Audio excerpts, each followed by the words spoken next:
Hello friends, I welcome you all in my YouTube channel English originator. आज हम दोस्त Jacobian era के बारे में पढ़ने वाले हैं, जो कि हिस्ट्री ऑफ इंग्लिश लिटरेचर का काफ़ी इम्पॉर्टेंट टॉपिक है, जिसका टाइम लाइन आपको पता है 1603 से 1625। ठीक है, तो स्टार्ट करते हैं आज की क्लास। यह एलिजाबेथन एरा के बाद और कैरोलिन एरा के पहले आया था। So followed by Elizabethan era and preceded by Caroline era. ठीक है, अब देखते हैं ओरिजिन। ठीक, the word Jacobean new Latin word Jacobius से निकला है, जिसका अर्थ है जेम्स। ठीक है, माना जाता है कि स्कॉटलैंड और इंग्लैंड दोनों के शासक जो है वो जेम्स फर्स्ट थे, जिन्होंने वहाँ की राजनीति को एक नया रूप दिया। जेम्स फर्स्ट ही सबसे पहले ब्रिटिश कॉलोनी के निर्माणकर्ता हैं, उसके फाउंडर है। ठीक है, इन्होंने उत्तरी अमेरिका कॉन्टिनेंट में कई सारे कॉलोनी को स्थापित किया, जैसे 1607 में जेम्स टाउट।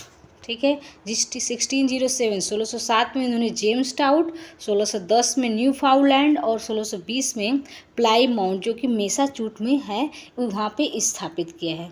ठीक है, 1609 में पार्लियामेंट ऑफ स्कॉटलैंड में के इस्टेब्लिश के साथ ही अल्स्टर का निर्माण हुआ। अल्स्टर काफ़ी फेमस है, जो कि जानते हैं आप कि चौसर भी काउंटेस ऑफ अल्स्टर बने थे। एक महत्वपूर्ण घटना जेम्स के शासनकाल में घटित हुआ था 5 नवंबर 1605 को, जिसको गन प्लॉट इवेंट कहा जाता है। इस दिन एक इंग्लिश कैथोलिक ग्रुप, जिसमें कि गाय फॉक्स थे, इन्होंने क्या किया, राजा को असैसिनेट करने और पार्लियामेंट को डिस्ट्रॉय करने का क्या प्रयास किया था, लेकिन इस गन प्लॉट को रोक दिया गया और दोषियों को फांसी की सज़ा दी गई थी। इसके साथ ही साथ अगर हम राजनीतिक डेवलपमेंट की बात करें तो इकोनॉमिक सिचुएशन भी इसके साथ जुड़ा हुआ है, क्योंकि जेम्स स्कॉटलैंड में बहुत ज़्यादा कर्ज में था, तो और 1603 में उसे एलिजाबेथन से इनहेरिटेंस के रूप में $14 मिलियन मिले थे, लेकिन उसकी समस्या खत्म नहीं हुई थी। ठीक है, और उसका हेल्थ इसी वजह से धीरे धीरे गिरने लगा था। जेम्स फर्स्ट का बेटा चार्ल्स फर्स्ट के समय ही इंग्लिश में सिविल वॉर युद्ध हुआ था।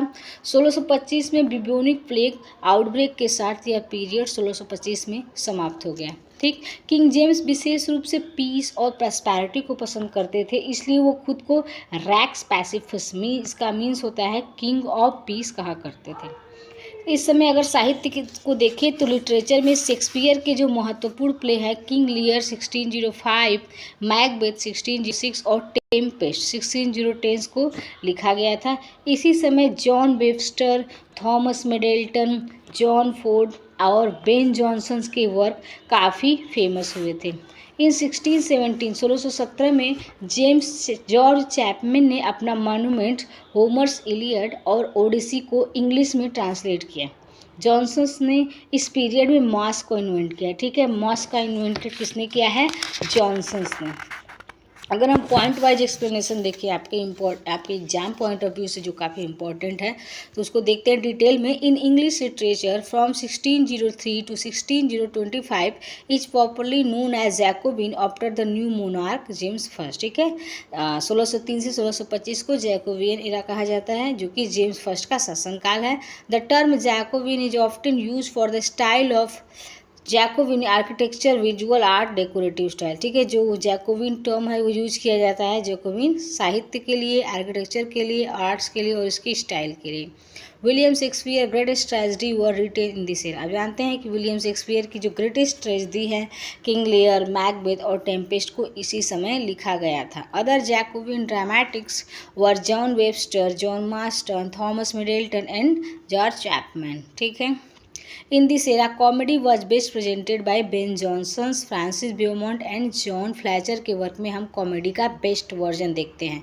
The King James Bible 1611 is the authorised version of Christian Bible. आप समझते हैं कि जो ऑथराइज्ड वर्जन है बाइबल का, वो 1611 में किंग जेम्स बाइबल के नाम से जाना जाता है। And it's included 39 books of the Old Testament, 14 books of Apocrypha and 27 books of New Testament को इसमें इंक्लूड किया गया है। तो आज की क्लास में इतना ही, नेक्स्ट क्लास में मिलते हैं। Thanks for the watching. और ये इस मोटिवेशन के साथ कि dreams don't work unless you do. सपने खुद वर्क नहीं करेंगे जब तक आप खुद नहीं करेंगे। Thanks for the watching.